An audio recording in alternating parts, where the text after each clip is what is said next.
Have you ever walked away from a conversation, maybe especially one in English, feeling like you said all the right words, grammatically speaking, but it still felt, well, a little off, like you're just sort of going through the motions rather than genuinely connecting? I know I have. Early in my career, definitely, I'd often feel this kind of awkward disconnect, like there was this invisible barrier just stopping truly fluid communication.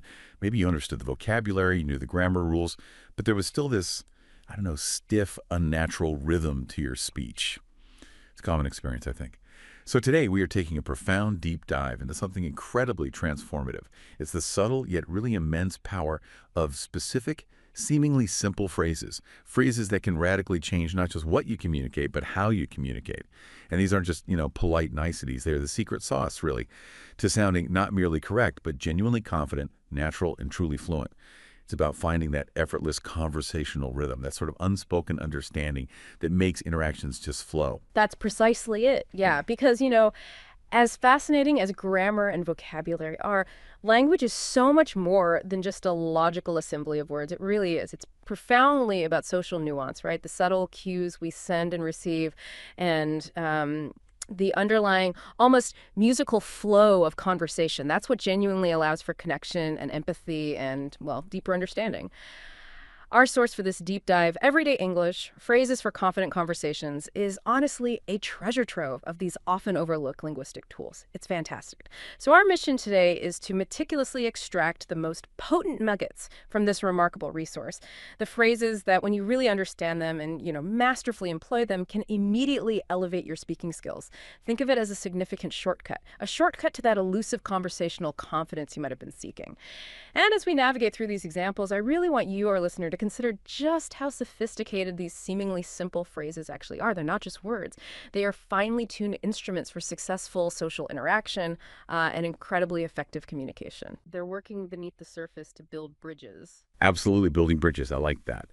So let's jump right into the foundational elements then, the foundation of fluid communication. Let's start with those common everyday phrases. These are the ones that, grease the wheels of initial interactions, making conversations less stiff and far more organic. And here's where it gets really interesting. Because like you said, these aren't just polite niceties. They are the bedrock of immediate rapport. Let's start with, how's it going? Now, this one might seem deceptively basic, right? Almost too simple to really warrant a deep dive, but it is an absolute workhorse in English conversation. It really is. The source beautifully describes it as an informal, versatile greeting. You can, toss it out to a close friend you bump into, a colleague in the hallway, or even a more casual business networking thing. It's a quick, light touch. It's much less formal, less demanding maybe than the traditional "how are you?" Right, which can sometimes feel like it needs a full update. Exactly. Like you need to give a detailed health report or a whole life update. How's it going? Just bypasses all that. It's a low-stakes invitation for just a brief, friendly exchange. It signals you're approachable, you're open to interaction.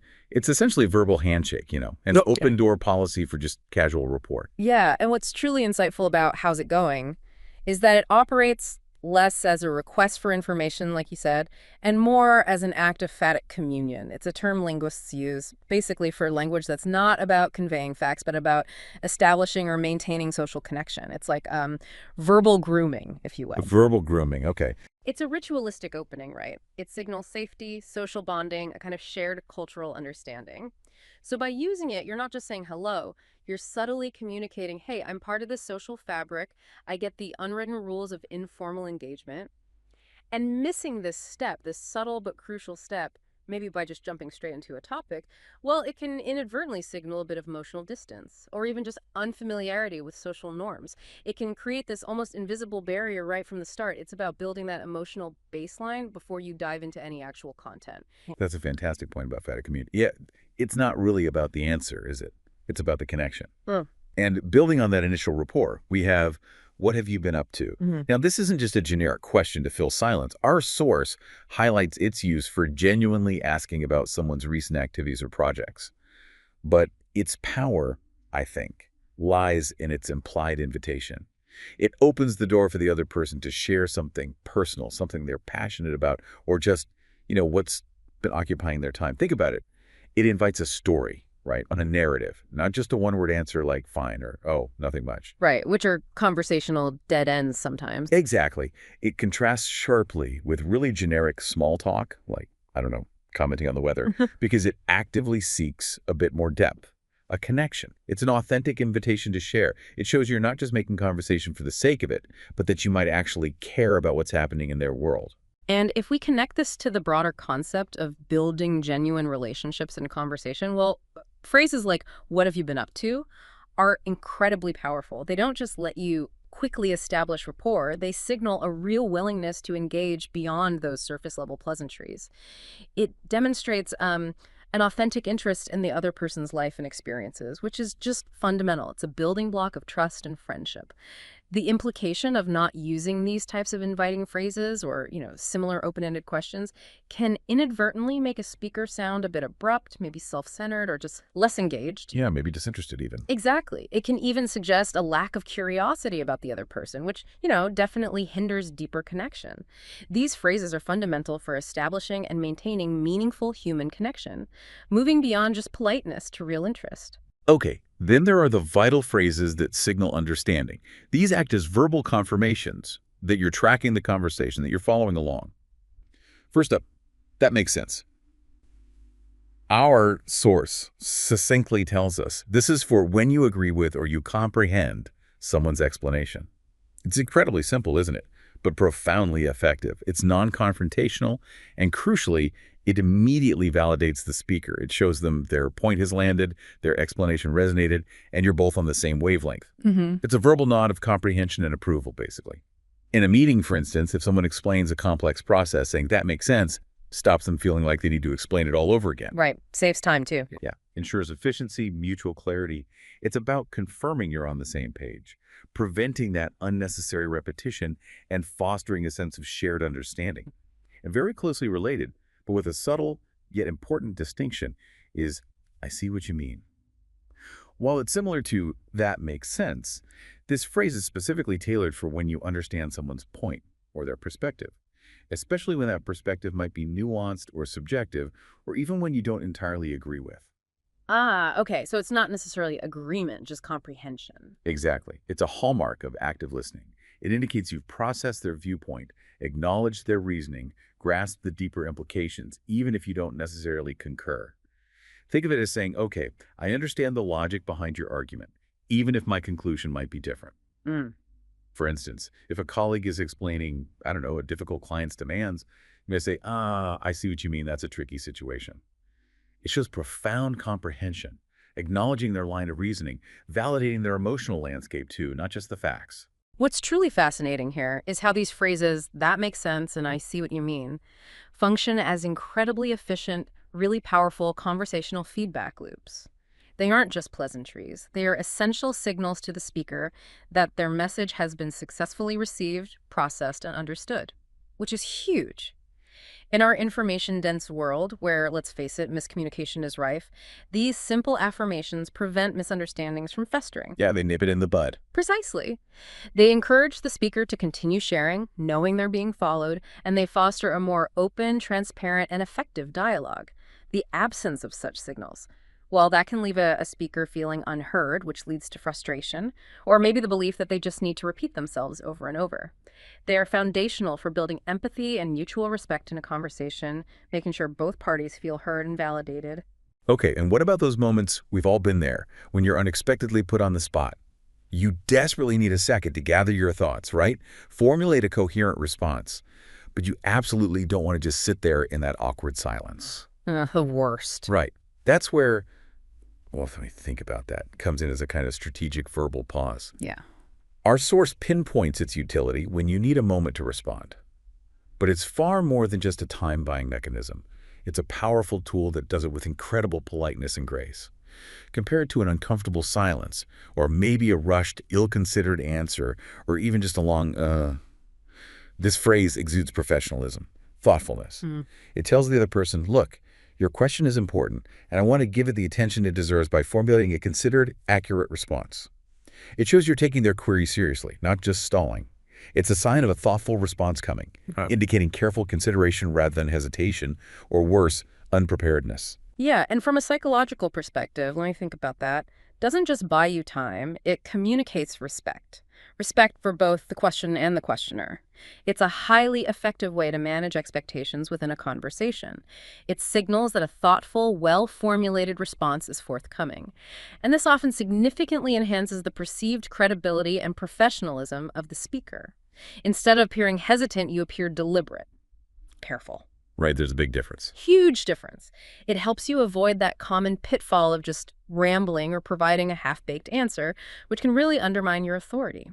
Crucially, it contributes to conversational comfort and flow. It allows you to establish a rhythm that feels controlled and competent. It's like pressing a mental pause button, but not out of confusion, no, out of a commitment to quality. Okay, that covers some really essential everyday interactions, the bedrock of casual communication, you could say. But what happens when the stakes are a bit higher? When you need to be particularly respectful or deferential, or maybe navigate a more formal environment like a business meeting or a difficult negotiation? Let's transition into what our source aptly calls polite and professional phrases, why these are absolutely crucial in those specific, often high-stakes contexts. No. Consider "would you mind if I..." The source highlights this as an extremely polite way to ask permission, and it really is a masterclass in indirect politeness, isn't it? It really is. It's beautifully constructed. Yeah, because it ingeniously softens the imposition of your request. It frames it as a question about their comfort or their willingness. So instead of a direct, maybe blunt, "can I close the window?" which can sometimes feel like a demand. A bit abrupt. Yeah, this phrase offers an indirect approach that minimizes any potential inconvenience or obligation on the other person's part. It invites them to genuinely consider your request, rather than just demanding a simple yes or no. This is invaluable in professional settings, or maybe when asking a favor from someone you don't know that well. For instance, "would you mind if I just quickly check my notes?" It subtly gives the other person an easy out, if they do mind, right? Preserving harmony and their autonomy while still letting you make your request. And if we connect this to the broader picture of social dynamics, maybe navigating hierarchies, phrases like, "would you mind if I," are not just about etiquette. They are strategic tools. Definitely. They demonstrate an acute awareness of the other person's space, their comfort, their autonomy. And this kind of deference can be crucial in building rapport, especially in professional or unfamiliar settings where perceived rudeness can be, well, detrimental. It directly reflects a high degree of emotional intelligence. It indicates an ability to anticipate and consider the other person's perspective and their potential discomfort. In negotiation, for example, using this softens your stance. It makes you appear reasonable and cooperative rather than demanding, which can significantly influence the outcome. It's about building those bridges, even when you're asking for something. Absolutely. Building bridges, yeah. And along similar lines, there's "I'd appreciate it if you could." This phrase, according to our source, serves as a polite and respectful request. Think of it as a sophisticated alternative to just issuing a direct command or making a blunt request. So instead of saying, "send me the report by 5," which can sound abrupt or even demanding. Bit bossy, maybe. Yeah, potentially. You can reframe it as, "I'd appreciate it if you could send me the report by end of day." See the difference? It transforms your need into something that would be helpful and valued by you rather than an explicit order. And this approach has immense professional utility. It fosters cooperation and collaboration rather than just mere compliance. It subtly respects the other person's agency, their workload, making them more likely to fulfill your request willingly because it feels more like a partnership, not a directive. What's truly fascinating here is how these seemingly indirect phrases actually, paradoxically, increase the likelihood of compliance and cooperation. It's counterintuitive, maybe. That is interesting. They demonstrate respect and a high level of emotional intelligence, signaling that you value the other person's effort, their time, their autonomy. The why behind using such indirect language is often rooted in preserving face for both parties, a concept vital in many cultures, actually. Right, saving face. Exactly. It fosters a more collaborative, less confrontational atmosphere and actively avoids causing offense. And these phrases become absolutely essential in scenarios like negotiations, where preserving goodwill is key, or maybe in formal presentations, where you are making requests of an audience or a panel. They are the linguistic equivalent of extending a hand rather than pointing a finger, subtly exerting influence through deference. Okay, moving on to another invaluable gem, especially when you need that moment to think, or maybe you just want to acknowledge the quality of a query. That's a great question. Hmm, We touched on this briefly before, but its dual purpose is absolutely worth revisiting in more detail, I think. definitely. It's a classic. Yeah, the source suggests it's to buy time before answering, but it also, unequivocally, flatters the questioner. Yeah. Even if you don't have an immediate ready-made answer, or if the question has genuinely stumped you, leading with, "That's a great question," instantly creates a positive atmosphere, doesn't it? It really does. It puts people at ease. It tells the questioner, "Hey, you're intelligent. You've asked something thought-provoking and relevant." This simple acknowledgement can immediately put everyone at ease, manage expectations, and buy you those crucial few seconds or even longer to formulate a considered response. It's a bridge from uncertainty to showing competence and respect. It transforms a potential awkward pause into a moment of shared intellectual appreciation. It's absolutely a powerful bridge and one I advocate for strongly. However, for our listeners, it's probably worth noting that "that's a great question" can also be overused, can Oh, it? for sure, it can sound like a dodge. Exactly. Sometimes even perceived as a polite stalling tactic if it's not delivered with genuine sincerity. The key, as you rightly highlighted, is that it doesn't just buy time. It authentically validates the questioner and their contribution. It's about finding that sweet spot where it feels authentic, not just like a verbal crutch you lean on every time. The most effective use combines this phrase with genuine eye contact, maybe a moment of thoughtful pause, reinforcing that you truly appreciate the depth or relevance of their query. This prevents it from sounding formulaic and ensures it continues to build, rather than subtly erode, trust. Good point about authenticity. Hmm. Okay, then there are phrases for adeptly managing misunderstandings, which are, let's face it, an inevitable part of any communication. Consider "sorry for the confusion." This phrase is invaluable for clearing up misunderstandings, and importantly, it allows you to take accountability for the situation of confusion. Right, the situation itself. Yes, without necessarily admitting direct fault for causing it. It's a masterful way to de-escalate tension and take responsibility for the overall communication breakdown. For example, if there's been a mix-up about a meeting time or a deadline, you can calmly say, "Sorry for the confusion regarding the schedule. Let's confirm the exact time now." This isn't about groveling. It focuses on resolution. It shows you prioritize clarity and are willing to take the lead in fixing a communication glitch, regardless of who initiated it. It's very professional. Yeah, it aligns with principles of nonviolent communication, too, by focusing on the impact rather than assigning blame. And to follow that up, particularly when you sense even a hint of misunderstanding, we have, let me clarify that. Perhaps. The source points out its crucial role in explaining something again, but maybe more clearly or with additional detail. This is a proactive phrase. Proactive, yeah. Yeah. That's key. Instead of waiting for someone to explicitly say, "I don't understand," you can offer to clarify when you notice, a furrowed brow, a hesitant nod, or just a general air of uncertainty.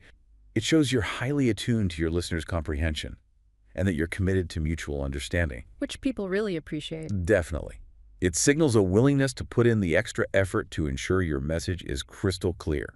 This proactive approach prevents missteps and mistakes before they even have a chance to happen, saving time and potential frustration down the line. And if we connect this back to the broader picture, these polite and professional phrases, they're not just about etiquette, are they? They are sophisticated strategic tools for navigating complex social and professional landscapes.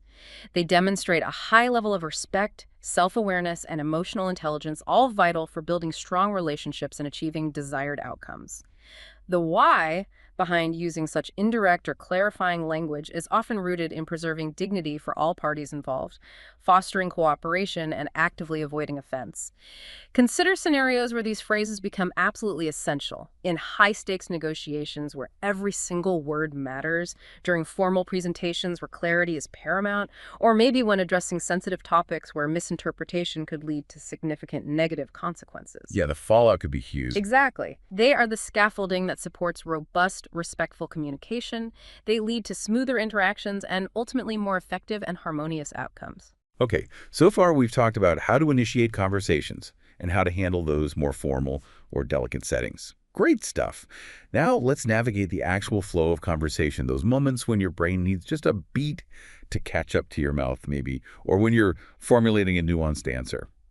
We're moving into smart fillers, better than addressing that common, often confidence-sapping problem of hesitation and offering elegant, intelligent solutions that make you sound far more fluent and thoughtful. So instead of a hesitant or ooh, which can sometimes signal uncertainty or unpreparedness. We all do it, though. We do, but we can do better. Hmm. Consider, well, to be honest, Hmm.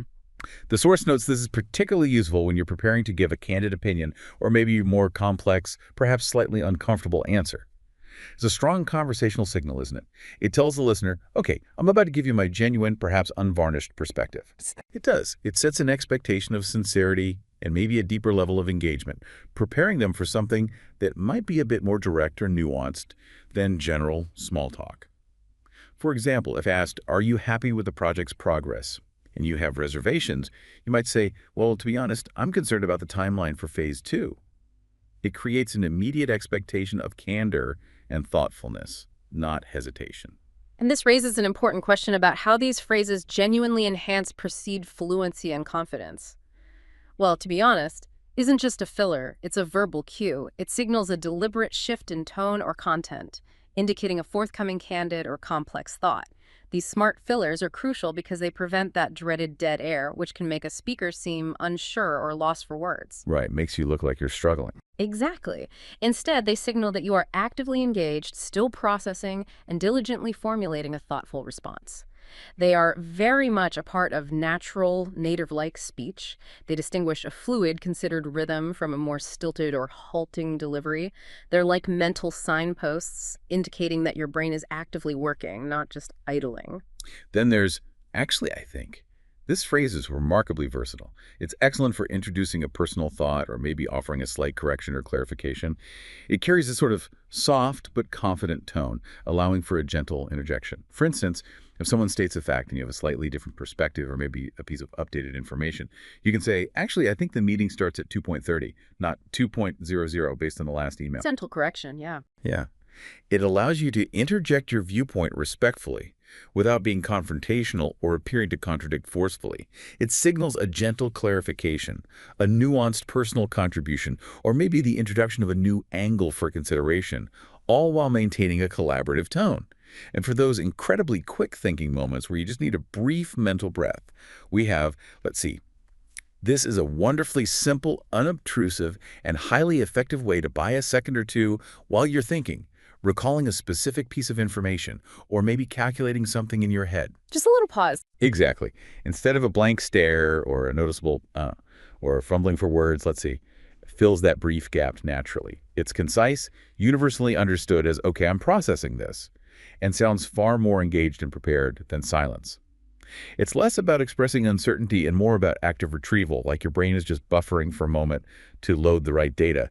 Like, let's see, the client's budget was around $50,000, wasn't it? Yeah. Okay, and when a simple yes or no just won't cut it, when the answer truly depends on various factors, it depends on, is your ultimate best friend, really? Oh, absolutely essential. The source highlights its immense utility when a straightforward answer isn't sufficient or would be misleading. This phrase immediately signals nuance and complexity in your thinking. It positions you as someone who considers all angles. For example, if a colleague asks, will the project be finished by Friday? Instead of a flat no, you can thoughtfully respond, well, it depends on whether we get the final approvals by Wednesday and if the client provides feedback promptly. Shows you've thought it through. Exactly. It shows you're considering multiple factors and aren't afraid to acknowledge the intricacies of a situation. It positions you as a thoughtful, analytical thinker, rather than someone who makes quick, potentially inaccurate assumptions. And finally, a straightforward yet essential way to contribute your specific viewpoint to a discussion, in my opinion. The source highlights its directness in giving a personal viewpoint while explicitly labeling it as such. This is incredibly useful in group discussions, debates, or brainstorming sessions. It's where you want to clearly state your stance without presenting it as universal, undeniable truth. Big difference there. Huge. It allows for a clear, confident contribution while respecting that others may hold different, equally valid views. It sets the stage for a healthy discussion of diverse perspectives rather than an unproductive debate of perceived facts. It empowers you to voice your thoughts with clarity and ownership. And this truly raises an important point about how these smart fillers enhance not just perceived fluency, but also perceived confidence. These aren't just crutches for hesitation. They are integral parts of natural, authentic conversation. They really are. They actively prevent awkward silences and, crucially, Signal to the listener that you are still engaged, actively processing information, and formulating a thoughtful response rather than simply being lost for words. When a speaker uses these phrases correctly and naturally, it just makes their speech sound much more spontaneous, less like a prepared script, and undeniably more human. Yeah, more relatable. Absolutely. They are fundamental to achieving that natural sound that our listener is aiming for. They're part of the complex, organic music of conversation, contributing to its rhythm and flow. Okay, what about those times when you simply don't know the answer? Or maybe you're genuinely undecided or uncertain. It's a fundamental aspect of human communication, isn't it? To be able to articulate uncertainty gracefully, without sounding unknowledgeable or evasive. It really is. And it's okay not to know. Exactly. In fact, admitting what you don't know can build immense trust. So let's look at phrases for expressing uncertainty or doubt. The most straightforward, humble, and polite way to admit you don't have a definitive answer is simply, "I'm not quite sure." It's simple, it's direct, and it avoids any awkward attempts to bluff your way through a question. That dreaded bluff. Right. This honesty immediately builds credibility and allows the conversation to move forward without unnecessary speculation. For example, I've asked about a specific detail you haven't reviewed. I'm not quite sure about the exact figures. I'll need to check the report. It's direct, concise, and professional. Then there's, "It's hard to say."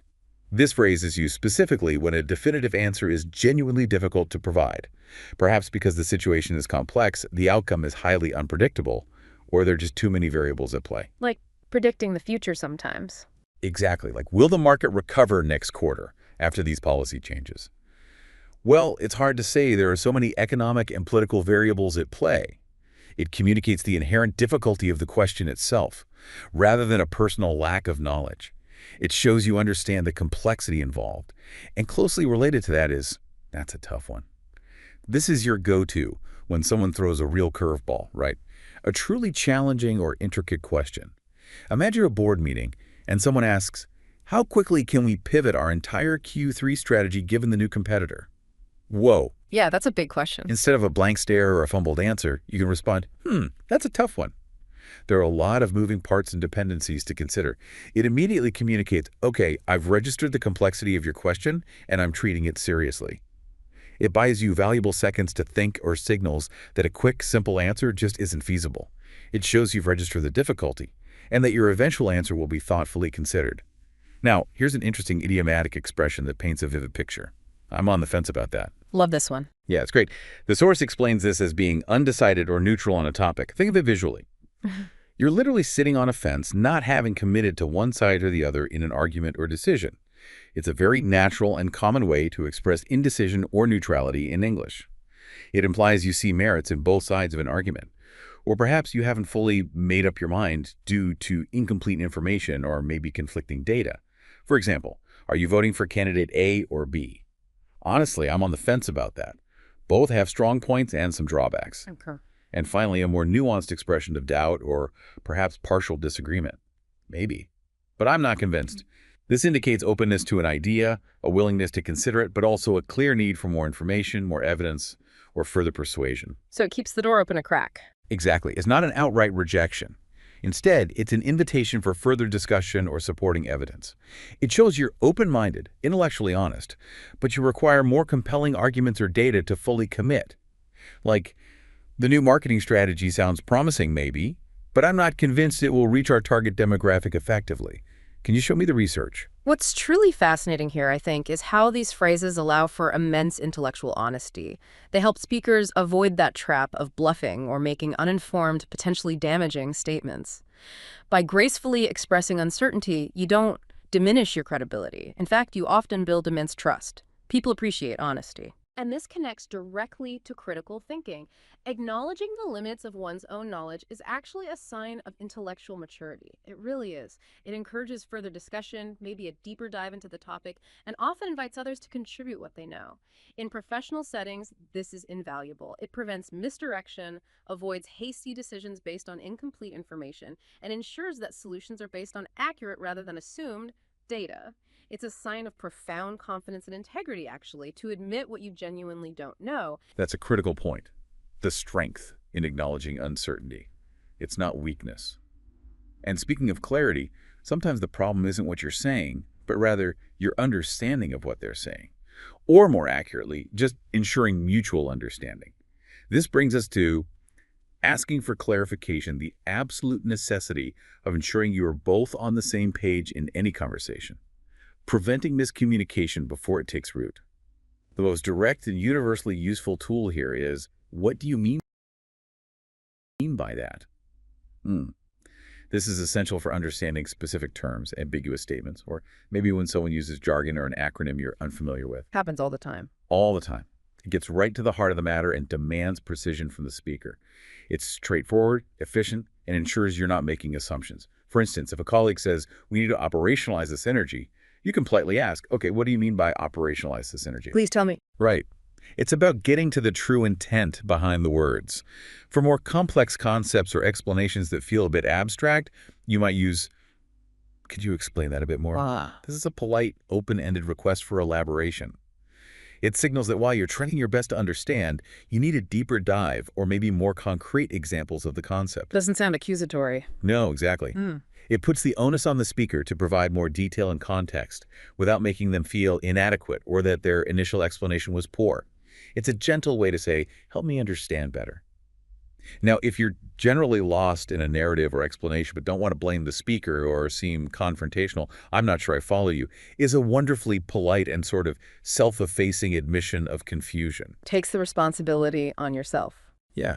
It signals, my brain is having trouble connecting the dots here, without implying that the speaker is unclear or ineffective. It keeps the responsibility on your side of the communication, fostering a more cooperative and less accusatory environment.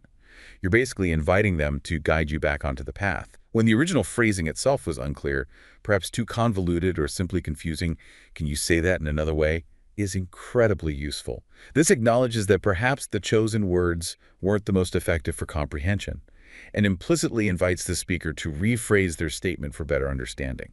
Focuses on the language, not the person. Right.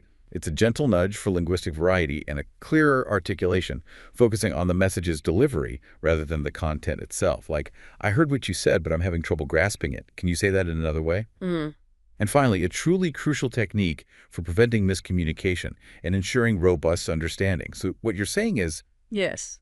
this phrase is invaluable for paraphrasing and actively confirming your understanding. It's like a checkback. The playback technique, very effective. Exactly. You rephrase what you think the other person said in your own words, then ask for their confirmation. For example, okay, so what you're saying is we need to shift the deadline from Tuesday to Friday because of the material delays, and this means we'll need to inform the client by end of day. Is that right? Perfect. Confirms everything. Yeah, it ensures you're precisely on the same page before moving forward. It catches misunderstandings before they snowball into major problems or wasted effort. It forces active processing and direct validation, making it an indispensable tool for clarity. And if we connect this to the bigger picture again, these phrases for asking clarification are vital, not just for English learners, but for effective communication, collaboration, and problem solving in any language or context. They really are. They are fundamental tools for active listening. They demonstrate a genuine, proactive commitment to understanding, which inevitably fosters more productive and efficient dialogue. And the implications of not asking for clarification, well, they can be severe. Unchecked misunderstandings frequently lead to wasted time, flawed decisions, damaged relationships, and ultimately a breakdown of trust. Huge potential costs. Absolutely. These phrases empower you to be a more precise, more effective, and ultimately a more influential communicator, regardless of the complexity of the topic or the context. They transform potential confusion into confirmed clarity. That's a powerful and often overlooked point about the cost of not clarifying. It's so true. Now let's explore how we truly engage and interact with others' ideas in conversation. We'll start with the glue that holds conversations together and makes people feel heard and valued. Expressing agreement. When you want to show strong, enthusiastic, immediate agreement, absolutely is your perfect go-to. Short and sweet. Yeah. It's concise, impactful, and signals full concurrence without needing further explanation. It conveys, I couldn't agree more, instantly. Like, that proposal is brilliant. Absolutely. For ultimate agreement, especially when someone has articulated a point so perfectly that it mirrors your own thoughts, you can say, I couldn't agree more. This phrase doesn't just confirm agreement, it powerfully reinforces the other person's point. It shows you're completely aligned and that their expression perfectly captured your sentiments. Total alignment. Yeah, it signifies total alignment, a verbal high five. When someone states something that truly resonates as fact or truth, that's so true, is ideal for affirming the veracity of their statement. It's a warm, validating expression that often follows a relatable observation or insight. Remote work can feel isolating sometimes. Ah, that's so true. And for precise alignment of thought, where your ideas match theirs exactly, almost word for word, exactly, is the sharpest tool. Right on the money. Yeah, it's a powerful affirmation that says, you nailed it. You've articulated my thoughts perfectly. No further explanation needed. Finally, a direct acknowledgement of correctness and a simple way to give credit where it's due. You're right about that. It's clear, unambiguous, and confirms their statement or assessment. The new policy is definitely more efficient. Yeah, you're right about that. What's truly fascinating here is how these phrases build crucial connection and signal profound validation. They really do. They do far more than just confirm shared understanding. They actively foster rapport, build trust, and create a positive, inclusive conversational environment. And by being able to use varying levels of agreement, from maybe a mild, "that's interesting," to a full-throated, "I couldn't agree more," you can precisely calibrate your response. Tailor it. Exactly. Tailor it to reflect the depth of your agreement and subtly enhance the social dynamics of the interaction. It's about building bridges and strengthening relationships, one perfectly timed phrase at a time, making the other person feel truly seen and heard. But what about when you don't agree? Which happens all the time. All the time. And it's okay. It's an equally, if not more, important skill to navigate conflicting viewpoints without causing offense, damaging relationships, or shutting down productive discussion. This brings us to disagreeing politely, an art form in itself, really. A classic and incredibly soft way to introduce a counterpoint is, I see your point, but. It's masterful because it begins with an acknowledgement of the other person's perspective, right? Validating their input. Shows you listened. Exactly. Before gently pivoting to introduce your own differing view. This softens the disagreement significantly, makes it less confrontational. For example, I see your point about the budget, but I'm concerned about the long-term sustainability of that approach if we cut R&D. It respects their contribution while creating space for yours. For a direct but gentle disagreement, particularly when you're not fully on board, you could say, I'm not sure I agree with that. It's clear about your stance, but expressed with a tone of consideration and openness. It avoids an abrupt or dismissive, no, you're wrong, which nobody likes to hear. Definitely. It invites further discussion rather than shutting it down. I'm not sure I agree with that. The data seems to suggest a different trend. Let's look at it again. To acknowledge the other's perspective while still offering an alternative, try. That's interesting, but here's another way to look at it. This phrase respects their contribution and invites a broader consideration of the topic rather than a head-on clash. It's inherently collaborative, isn't it? Not combative. Frames it as adding, not just opposing. Exactly. It frames this agreement as an expansion of ideas. That's interesting, but here's another way to look at it. What if we focused on organic growth first instead of rapid expansion right now? And when you want to explicitly show respect for the other person while clearly maintaining your own distinct stance, I respect your opinion, but is very effective. It creates a clear boundary. Look, I value you as a person and your right to an opinion, but I hold a different view on this particular matter. Separates the person from the idea. Precisely. It fosters respectful intellectual debate, allowing for genuine exchange of ideas without personalizing the conflict. And sometimes, despite best efforts, you just can't reach a consensus. It happens. For an amicable resolution when agreement isn't possible and the discussion needs to move on, we have the ultimate phrase for graceful closure. Let's agree to disagree. The escape hatch. Yeah, kind of. This phrase signals a mature understanding that not all differences need to be resolved right here, right now. It allows the conversation to end amicably, without lingering tension or unresolved conflict. It's a sophisticated exit from a stalemate, preserving the relationship. And this raises a truly important question about how these phrases allow for robust, even passionate debate, while simultaneously maintaining strong, healthy relationships. Polite disagreement isn't just an option. It's a cornerstone of constructive dialogue, of innovation, of critical thinking. It really is. These phrases model respectful intellectual engagement. They encourage a healthy exchange of ideas rather than personal attacks or just unproductive arguments. Consider the immense benefits of open, polite disagreement in settings like problem-solving sessions, strategic planning, or innovation discussions. It can lead to richer outcomes. Prevent groupthink. Goal groupthink is dangerous. Very. And it ensures diverse perspectives are thoroughly considered without fear of alienating colleagues. It's about engaging ideas, not attacking people. That's incredibly powerful advice. Yeah. Yeah. And often the ability to disagree well is a sign of true confidence, isn't it? I think so. Now let's pivot to how you confidently and clearly state your perspective. This is all about giving your opinion. To clearly mark a statement as a personal belief, ensuring no one mistakes it for universal truth or undisputed fact, you can say, "Personally, I believe." This unequivocally frames your following statement as your own viewpoint. It invites others to consider it as such, rather than challenging it as a factual claim. Personally, I believe the market will see a rebound by Q4. When offering a specific lens through which you see something, perhaps from your own unique background or area of expertise, use "from my point of view." This highlights the subjective nature of your perspective and invites others to understand your unique angle or framework.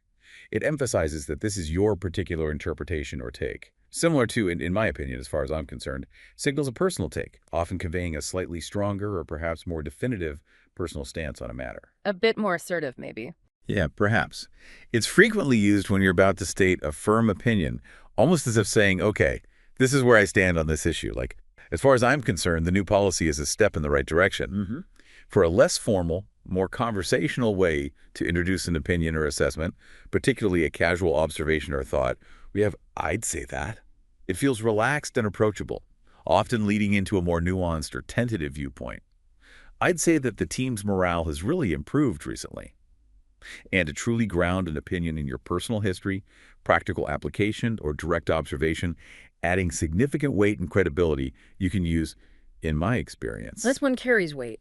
It does. It lends authority to your statement because it's based on something you've lived through, observed directly, or personally put into practice. In my experience, launching new products in Q1 tends to yield better results. It's an opinion backed by lived data, essentially. And if we connect this to the bigger picture, these phrases empower the speaker to contribute meaningfully and confidently to any discussion, while being transparent about the subjective nature of opinions. That's crucial. They are crucial because they help avoid that common pitfall of presenting opinions as universal truths, which can lead to unnecessary arguments and misunderstandings. By clearly attributing your statements as opinions, you invite open dialogue, respectful debate, and nuanced discussions rather than potential factual disputes, which is a key component of effective, mature, and influential communication. Right. It's about owning your perspective, not imposing it. Exactly. Owning it. Okay. Moving beyond just opinions, how do we react authentically, immediately, and emotionally in conversations? This is about reacting in conversations, those spontaneous, often brief responses to new information that demonstrate you're truly engaged and present. For expressing strong, genuine surprise or outright disbelief, there's no way. It's quick, emphatic, and universally understood as a true shock or astonishment. "I just got promoted." "No way! That's incredible!" When something truly impresses you, fills you with delight, or inspires awe, "That's amazing!" is the perfect, enthusiastic, positive reaction. Conveys genuine feeling. It does. It conveys genuine excitement and appreciation for what you've just heard. "We hit all our targets this quarter. That's amazing." For strong disbelief, often delivered with a hint of humor or playful incredulity, you can exclaim, "You've got to be kidding." It implies, "This is so wild or unbelievable it can't possibly be true," and often elicits a chuckle. "They gave everyone a bonus car. You've got to be kidding." A simple, direct query for confirmation in the face of surprise, almost seeking reassurance that what you just heard is indeed true, is seriously. Sweet. Sharp. Yeah, it's concise and cuts right to the chase, demanding verification. "He quit his job to travel the world." Seriously. And then there's the wonderfully versatile, "That's interesting." This is a neutral to positive acknowledgement, incredibly useful for buying time if you need a moment to process complex information, or simply for showing mild engagement without committing to a strong opinion or immediate emotional reaction. It's a safe bet sometimes. Yeah, it's a safe and effective general response when you're absorbing new information. They decided to merge the departments. That's interesting. It keeps the conversational ball rolling without locking you into a strong stance immediately. What's truly fascinating here is how these brief exclamations convey deep engagement and emotional presence. These are absolutely crucial for dynamic and meaningful conversations. Appropriate and authentic reactions demonstrate active listening and empathy. They let the other person know their words are landing, they're resonating, they're genuinely affecting you. And the implication of a lack of reaction, well, it can be quite damaging. It can make a speaker appear disengaged, uninterested, or even cold and I unresponsive. think you're not even listening. Exactly. These brief exclamations are vital social lubricants that signal you're present, attuned to the conversation, and emotionally connected to what's being shared. They're the punctuation marks of authentic human interaction. And building on those authentic reactions, how do you actively show you're paying attention and, crucially, that you want to hear more? This is about showing interest or engagement, encouraging the other person to continue sharing their story. After a surprising fact or a compelling statement, a direct prompt for further detail, showing genuine curiosity is really, tell me more. This invites the speaker to elaborate, affirming your desire to hear the whole story and dive deeper into the topic. I just came back from a trip to Bhutan. Really, tell me more. What was it like? For expressing enthusiasm about an ongoing narrative, a future prospect, or someone's plans, that sounds exciting, is perfect. Matches their energy. Yeah, it mirrors the speaker's positive emotions and genuinely encourages them to continue sharing their story or vision. We're launching a new product next month. Well, that sounds exciting. To actively drive a story forward and show you're deeply invested in its progression, simply ask, what happened next? This indicates your eagerness for the narrative to unfold and your commitment to hearing the complete tale. It's particularly powerful in storytelling contexts, obviously. When you learn something genuinely new, surprising, and valuable, wow, I didn't know that, expresses both your surprise and your genuine appreciation for the new information. It's a fantastic way to acknowledge that you've learned something valuable from the other person, validating their knowledge.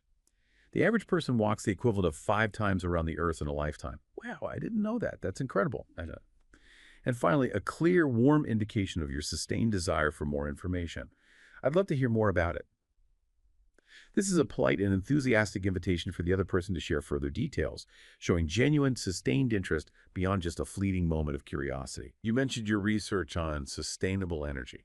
I'd love to hear more about it sometime when you have a chance. And this raises an important question about how these phrases don't just encourage the other person to share more freely and deeply, but also how they fundamentally build trust and connection. It's huge. They're not just about being polite, they're about creating a reciprocal, rewarding conversational experience for both parties. Hmm.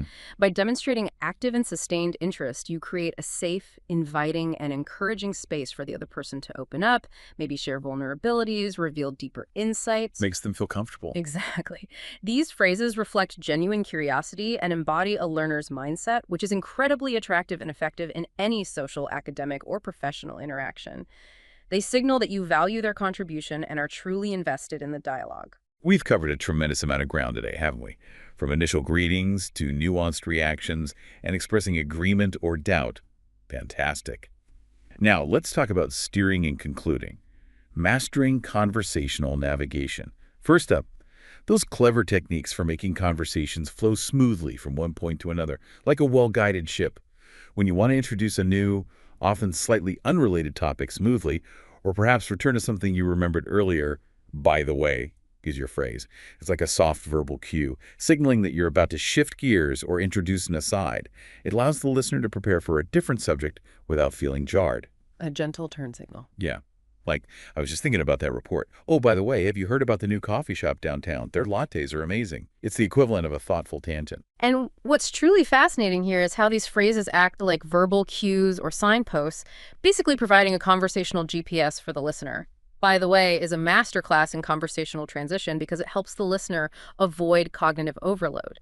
It clearly signals a subtle shift in topic, preventing any abrupt or jarring jumps. Keeps things smooth. Yeah, which is crucial for clear communication in both casual and formal settings. It ensures that your ideas are easy to follow and comprehend. Without these cues, conversations can feel really disorienting, like jumping between TV channels without warning. These signposts allow for spontaneity while maintaining coherence. Next, for continuing with something related, linking ideas or circling back to a previous point without losing the thread, we have, speaking of that, terse. This is excellent for maintaining a thematic connection and ensures that the conversation feels coherent and logical. For example, we were just talking about the challenges of remote work. Speaking of that, did you see the new article on virtual team productivity? It had some great insights. It organically bridges related thoughts. Similarly, that reminds me, is used when a current topic triggers a memory, an anecdote, or a related thought in your mind that you want to share.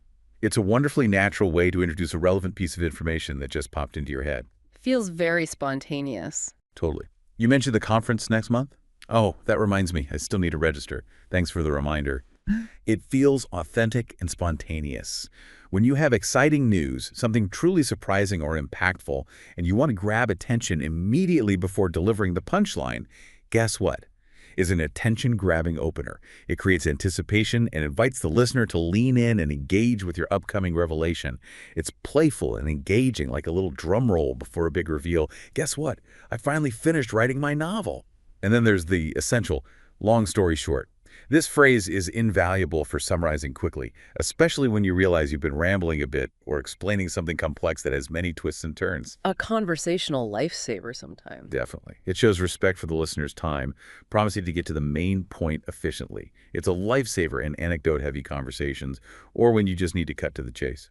We spent 3 hours negotiating, ran into multiple issues, almost walked away, but long story short, we got the deal. What's fascinating here is how these phrases are more than just transitions. They are tools for managing the listener's attention and their cognitive load.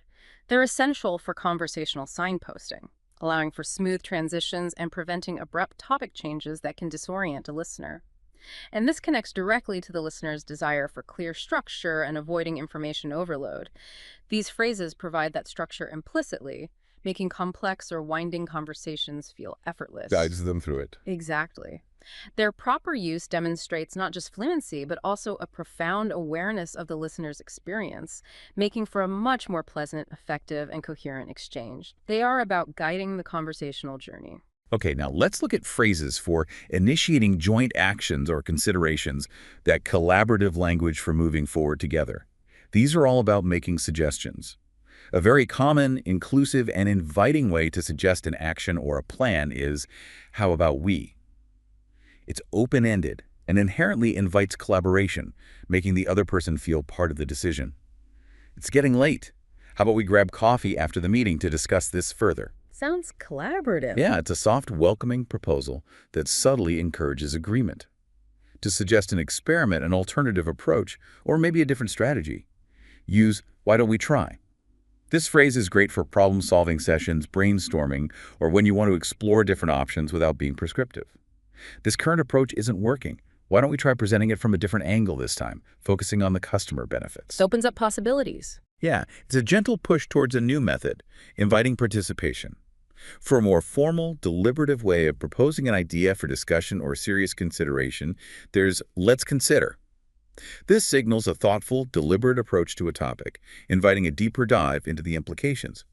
Before we finalize the budget, let's consider the long-term implications of this investment. It implies a shared responsibility for careful evaluation. A gentle, open-ended suggestion that leaves plenty of room for discussion and doesn't sound demanding is, maybe we could. Less pressure. Exactly. This phrase softens the suggestion, making it less direct and more amenable to negotiation or modification. Maybe we could reschedule for next week if this week is too busy for everyone. It shows flexibility and respect for others' schedules. And finally, to encourage the other person to consider a new perspective or a different option without directly telling them what to do, you can ask, have you thought about? This isn't a direct suggestion, but more of a prompting question. It encourages deeper thought, allowing them to arrive at the conclusion themselves, ideally. Plants a seed. Yeah. Your presentation looks great, but have you thought about adding a visual component to illustrate the data more clearly? It's a collaborative nudge that respects their autonomy. And if we connect this to the bigger picture, these phrases for making suggestions profoundly foster cooperation and shared decision-making. These are crucial skills in almost any collaborative or leadership environment. The power of inclusive language, particularly the use of we, is really significant in group dynamics. It signals teamwork, shared responsibility, and collective ownership over ideas. Builds that team feeling. Absolutely. Their utility in problem-solving meetings, brainstorming sessions, and team environments cannot be overstated. They actively encourage participation, build consensus, and contribute to a sense of collective ownership over ideas and solutions. They transform individual thought into collective possibilities, promoting a truly collaborative spirit. We've almost reached the grand finale of our conversation today, and that brings us to the often overlooked but absolutely essential skill of ending a conversation gracefully. This is about ending a conversation. Politely, how to wrap up without awkwardness, leaving a positive, lasting impression. A classic, gentle signal for departure, especially when you're ready to wrap things up, is, anyway, I should get going. Mm-hmm. Anyway acts as a smooth transition, right? Mm. Subtly signaling the shift towards concluding the interaction. Softens the exit. Yeah, and I should get going is a clear, polite statement of your intent to leave. It's direct, but not abrupt. Well, it was great catching up, but anyway, I should get going. To express sincere appreciation for the conversation you just had, leaving a warm and positive lasting impression, always say, it was great talking to you. The simple phrase shows gratitude for their time, their engagement, and the quality of the interaction. It's like a verbal bow, acknowledging the value of the exchange. For maintaining connection and suggesting future interaction, keeping the door open for another conversation, use "let's catch up soon." This phrase reinforces your desire for continued connection, whether it's a specific plan or just a general hope for future interaction. I loved hearing about your trip. Let's catch up soon so I can hear more. A simple, common, and incredibly flexible farewell for most casual situations is, I'll talk to you later. The standard casual goodbye. Yeah, it's informal, implies future communication without needing a specific plan, and works whether you'll talk in an hour or a week. It's the quintessential casual goodbye. And finally, a warm, general parting phrase suitable for almost any informal situation, conveying a sense of goodwill. Take care. It's a pleasant way to sign off, wishing the other person well and subtly expressing concern for their welfare. It's universal and always appreciated, I think. And this raises an important question about the psychological impact of a strong, graceful exit. These phrases are absolutely critical. They're critical for preventing abrupt endings that can feel rude, dismissive, or just leave a sour taste. Instead, they actively maintain goodwill and strengthen the relationship. The psychological impact of a good ending cannot be overstated. It reinforces the positive experience of the entire conversation. It leaves the other person feeling valued, respected, and heard. Ends at a high note. Exactly. It truly completes the conversational cycle gracefully, making future interactions more likely and undeniably more pleasant. It's the grand finale that ensures your whole performance leaves a positive resonance. Wow, what a deep dive indeed. We have covered so much ground today. From those essential everyday greetings that kick off rapport, to the strategic use of polite language in high-stakes environments. The power of smart fillers that show your brain is working, not stalling, and the crucial skill of expressing uncertainty without losing credibility. We've explored the art of agreeing, politely disagreeing, sharing your unique opinion, and truly reacting authentically. And we wrapped it up with the navigation tools that make conversations flow and end gracefully. What we've really unpacked today is how these seemingly small, often overlooked, maybe sometimes intuitively used phrases across all these diverse categories are actually incredibly powerful tools for building confidence and achieving genuine fluency in English. They really are tools. Yeah, mastering them isn't just about sounding correct, it's a profound shortcut to sounding more natural, being better understood, and feeling truly at ease and influential in any social or professional setting. It really highlights that it's not just about what you say, but how you say it, and crucially, how you navigate the entire conversational dance. And what's truly fascinating here is how these linguistic tools are not merely about language acquisition. They are fundamental building blocks for deeper human connection, enhanced social agility, and genuine influence. They really are. They speak to our emotional intelligence, our ability to build rapport and trust with others. So my challenge to you, our engaged listener, is this. In your very next conversation, actively listen for just one new phrase from this deep dive that caught your attention. Just one. And then, even better, consciously try to integrate just one of these phrases into your own speech. Give it a try. Exactly. Observe the subtle but significant difference it makes, not just in how you feel, perhaps more confident, but in how the conversation flows, how the other person reacts, and how the connection potentially deepens. Language, after all, is a living, breathing thing, constantly evolving, and these phrases are its vital signs. They indicate health, vibrancy, and a confident, authentic pulse in every single interaction.